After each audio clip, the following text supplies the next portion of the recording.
Hi friends, இன்றைக்கி நம்ம எதை பற்றி பார்க்க போகிறோம் அப்படின்னாக்க தமிழர்களுடைய இயற்கை வழிபாடு அதை பற்றி தான் பார்க்க போகிறோம். நம்ம நிறையா பேருக்கு சந்தேகம் இருக்கலாம், இந்த கோயில் இதெல்லாம் கட்டி வழிபடுறாங்களே இப்போ இந்த காலகட்டத்தில், அந்த காலகட்டத்தில் எப்படி மனிதர்கள் ஆரம்ப காலகட்டத்தில் வழிபட்டிருப்பாங்க தெய்வத்தை அப்படின்ற ஒரு சந்தேகம் எல்லாருக்கும் இருக்கும். கண்டிப்பாக அவங்க எப்படி வழிபட்டிருப்பாங்க அதை பற்றி ஃபுல்லாக தெரிஞ்சுக்கணும் அப்படின்னு நினச்சிங்கன்னா அந்த வீடியோ ஃபுல்லாக பாருங்கள். அப்போ தான் உங்களுக்கு எல்லாமே புரியும். முதல்ல இயற்கை வழிபாடு. இயற்கை அப்படின்னா என்னென்னா, அந்த காலத்தில் மனிதர்கள் இயற்கையை சார்ந்து தான் இருந்தாங்க. இயற்கை என்றால் பஞ்சபூதங்களை சார்ந்து தான் இருந்தாங்க. நீர், நெருப்பு, காற்று, ஆகாயம், பூமி, அது மாதிரி பஞ்ச பூதங்களை சார்ந்து தான் அந்த காலத்தில் மக்கள் இருந்தாங்க. அதுலேயும் முக்கியமாக இந்த நிலம்ன்றது ரொம்ப அவங்களுக்கு தேவைப்படாத இருந்துச்சு. ஏன்னாக்கா அதில் தான் விவசாயம் போடுறாங்க. விவசாயம் போட்டு அந்த விவசாயத்தால் தான் அவங்க சாப்பிட முடியும். அந்த நிலத்தால் தான் ஆடு மாடுகளுக்கு உணவு, அவங்களுக்கும் உணவு செய்ய, உணவுக்கு விவசாயம் செய்ய எல்லாமே அந்த நிலம்தான் பயன்பட்டுருக்கு. அதனால் இயற்கை சார்ந்து தான் மக்கள் அந்த காலத்தில் இருந்திருக்காங்க. மழை பெய்தால் தான் விவசாயம் செழிக்கும். விவசாயம் செழித்தால் தான் நாளைக்கு அவங்க சாப்பிட முடியும். அதனால் அந்த இயற்கையை வழிபட்டிருக்காங்க மனிதர்கள். அது எப்படி அந்த இயற்கையை வழிபட்டிருக்காங்க அப்புடின்னா, இப்போ ஒரு ஊரில் ஒரு குடும்பம் குடியேறுறாங்க அப்புடின்னா, அவங்க ஒரு மரத்தை நட்டு வைக்கிறாங்க. அந்த இடத்துல அவங்க முன்னாடி இருந்த ஊரில் இருந்து ஒரு கைப்பிடி மண்ணை எடுத்துகிட்டு வராங்க. மண்ணை எடுத்துகிட்டு உதாரணத்துக்கு எடுத்துக்கிட்டிங்கன்னா வேப்ப மரத்தை வச்சுக்கோங்களேன். வேப்ப மரம் ஒரு சின்ன கண்டை வைக்கிறாங்க. அது வளர்ந்து இந்த குடும்பம் எப்படி வளருதோ அந்த ஊரில், அந்த மாதிரி அந்த மரமும் வளர்ந்து வருது.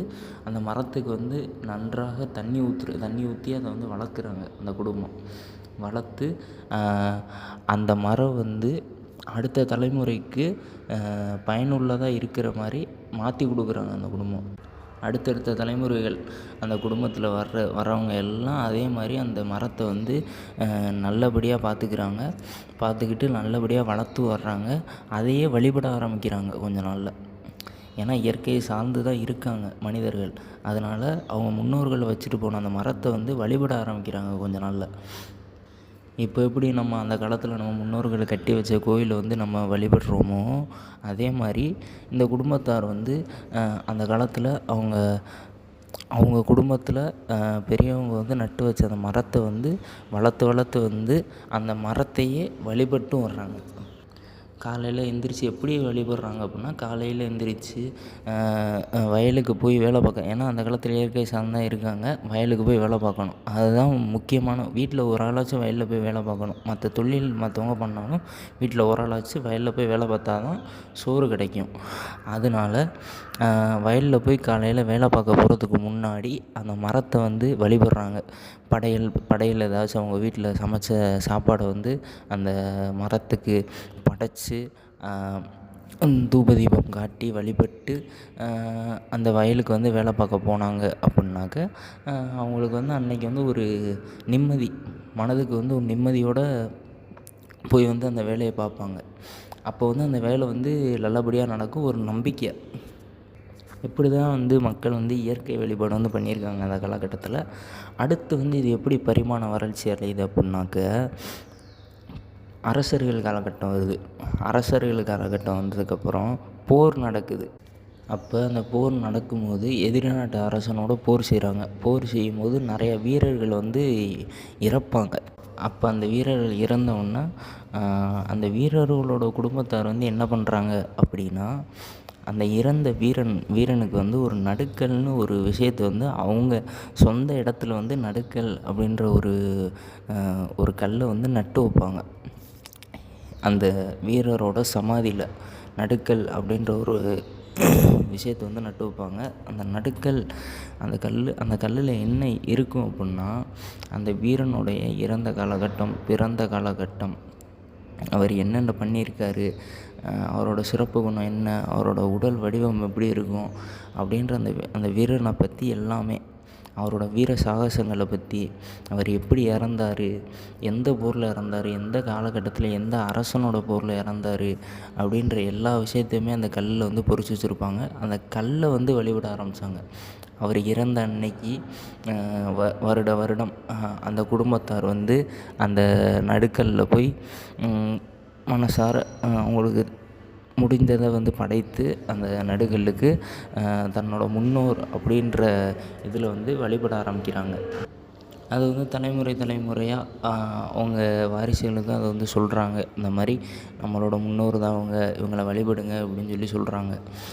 அதே மாதிரியே தலைமுறையாக அவங்க குடும்பத்தார் வந்து அந்த நடுக்கல்லை வந்து வருடம் வந்து வழிபட்டு வர்றாங்க. இப்போயும் சில இடத்துல அந்த நடுக்கல் வழிபாடுன்றது வந்து இருக்குது, பல இடத்துல இல்லை. அப்புறம் அடுத்த பரிமாண வளர்ச்சி அடைந்து கோயில், இதே நடுக்கல் தான் சிலையாகுது. கொஞ்சம் நல்ல கருப்பர், ஐயனார், அது மாதிரி ஊர் தெய்வங்கள் நிறைய பேர் பார்த்துருப்பீங்க. ஊர் தெய்வங்கள், குல தெய்வங்கள் அப்படின்னு சொல்லுவாங்க. அந்த மாதிரி ஊர் தெய்வங்கள், குல தெய்வங்கள் அந்த மாதிரி உருவ வழிபாடாகுது. சிலையை வந்து செதுக்கி அந்த சிலையை வந்து வழிபட ஆரம்பிக்கிறாங்க. ஒரு கோயில் அப்படின்ற வார்த்தை வந்து அதுக்கப்புறம் தான் பிறக்குது. கோயில் அப்படின்னா என்னென்னா அரசனுடைய வீடு.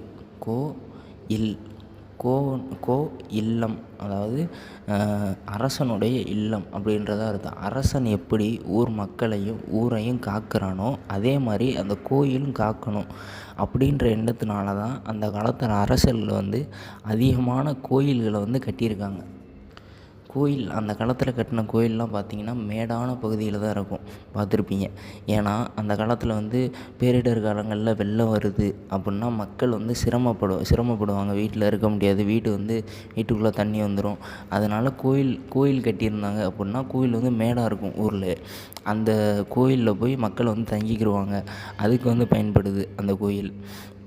அப்புறம் வந்து எதுக்கு பயன்படுதுன்னா, இந்த மாதிரி பேரிடர் காலகட்டத்தில் மேலே கோபுரம் அப்படின்ற ஒன்று வந்து இருக்கும். 12 வருஷங்களுக்கு ஒருக்காட்டி அந்த கோபுரத்துக்கு வந்து கும்பாபிஷேகம் அப்படின்ட்டு பண்ணுவாங்க. அந்த கும்பத்துக்குள்ளே என்ன இருக்கும், கோபுரத்துக்கு மேலே அந்த கும்பத்துக்குள்ளே என்ன இருக்குன்னு பார்த்திங்கன்னா நவதானியங்கள் இருக்கும், நெல் இருக்கும். நெல் எதுக்கு வைக்கிறாங்க அப்படின்னா, இந்த வெள்ளம் வந்து ஊரெல்லாம் அரிச்சிட்டு போனதுக்கப்புறம் அடுத்து விவசாயம் பண்ணுறதுக்கு அந்த நெல்லை வந்து மக்கள் வந்து பயன்படுத்திக்கிடுவாங்க. கோபுரத்தில் மேலே உள்ள அந்த நெல்லை வந்து பயன்படுத்திக்கிடுவாங்க. அதுக்காண்டி தான் அந்த கோபுரம் அப்படின்ற ஒரு விஷயத்தை வந்து வைக்கிறாங்க. அதோட முக்கியமாக பார்த்திங்கன்னா, அந்த கோயில் வந்து எங்கே இருக்கும் அப்படின்னா, ஒன்று ஆற்றங்கரை ஓரமாக இருக்கும், இல்லை ஊர் எல்லையில் இருக்கும், இல்லைனா விவசாயம் பண்ணுற இடத்துல அதிகமாக இருக்கும். அப்படி தான் நீங்கள் பார்த்துருப்பீங்க. விவசாயம் பண்ணுற இடத்துல ஏன் இருக்குது அப்படின்னா, அபிஷேகம் பண்ணுறாங்க. இளநீர் அபிஷேகம், சந்தன அபிஷேகம், குங்கும அபிஷேகம், இந்த மாதிரி தெய்வத்துக்கு வந்து பண்ணும்போது தண்ணீர் வந்து போய் விவசாய நிலங்களில் உரமாகுது. அதுக்காண்டியும் அந்த அபிஷேகம் வந்து பண்ணுறாங்க. இந்த மாதிரி அந்த கோயிலோட பயன்பாடு வந்து இவ்வளோ அதிகமாக இருக்கிறனால தான் அந்த காலத்தில் அரசர்கள் வந்து கோவில் வந்து அதிகமாக கட்டினாங்க. இப்படி தான் அந்த காலத்தில் வந்து மக்கள் வந்து இயற்கை வழிபாடு முதல்ல பண்ணுறாங்க. மரத்தை வந்து கும்பிட்றாங்க. அதுக்கப்புறம் பரிமாண வளர்ச்சி அடைந்ததுக்கப்புறம் அரசர்கள் காலகட்டத்தில் வந்து போரில் இறந்த வீரர்களை வந்து கும்பிட்றாங்க. அப்புறம் அந்த இறந்த வீரர்களுக்கு வந்து உருவம் கொடுத்து சிலையாக கல்லில் வந்து செதுக்கி கோவிலுக்குள்ளே வந்து வைத்து வழிபட ஆரம்பிக்கிறாங்க. இப்படி தான் தமிழர்களோட இயற்கை வழிபாடு அப்படின்றது வந்து இருந்திருக்கு அந்த காலகட்டத்தில். இந்த மாதிரி இன்ட்ரெஸ்டிங்கான வீடியோ அதிகமாக நீங்கள் பார்க்கணும் அப்படின்னு நினச்சிங்கன்னா நம்ம சேனலை வந்து சப்ஸ்கிரைப் பண்ணிக்கிறங்க. இந்த மாதிரி இன்ட்ரெஸ்டிங்கான வீடியோஸ் வந்து இன்னும் ஃப்யூச்சரில் அதிகமாக வரும். பார்த்து என்ஜாய் பண்ணுங்கள். இந்த வீடியோ பிடிச்சிருந்தால் லைக் பண்ணுங்கள், ஷேர் பண்ணுங்கள், கமெண்ட் பண்ணுங்கள்.